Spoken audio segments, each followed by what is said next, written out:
Alright, now listen up. Let's say you're that one guy in your friend group who always ends up with the short end of the stick, constantly getting last in Smash, getting disrespected in 1v1s, and one of your tantrums from losing at a tournament went viral on the internet. You're the guy that gets footstooled every match, stop!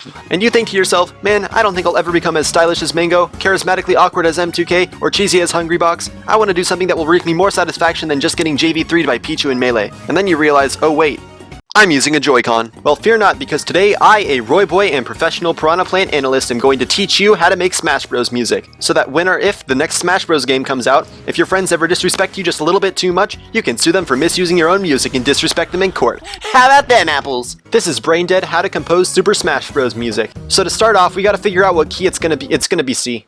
We aren't reinventing the wheel, it's not that hard. Chord progressions usually have minor 1 chord and then a modal mixture minor 4 chord. Yeah, it sounds a lot more complicated than it really is. It's just using a chord from a major scale and putting it into a minor piece, but it makes it sound epic! The real thing that makes Super Smash Bros. Music catchy is the melody. I mean, look me in the eye and tell me you haven't randomly just burst out singing Lifelight. And if you do look me in the eye and say that, you're wrong. So there are a couple of things to resimulate an epic melody. We have open octaves and open fifths, which just means toss the third out like an S back throw. The reason for this being that when you don't have a third, it gives the key ambiguity because it's like, is it in major or minor? I mean, we all know that it's in minor, but it makes it less conspicuous, you get my point. Most of the themes have a syncopated rhythm similar to that at the beginning of Darude's Sandstorm, and they also follow a traditional march rhythm, which is like da-da-da, da-da-da, like Captain Falcon Jab. Next, you want to take that rhythm and overuse that motif like Simon and Richter specials, and boom, you have a melody and accompaniment. Haha, but I'm not done yet. But then you have the B section, which is always more lyrical than the first theme, and in general uses a raised fourth at some point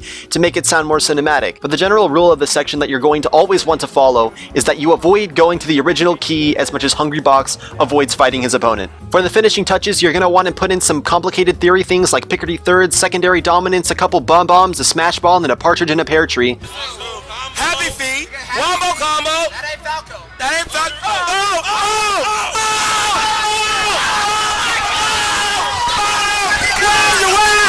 Anyway, the end results might sound something a little bit like this.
So you thought you were going to get Megalovania, huh?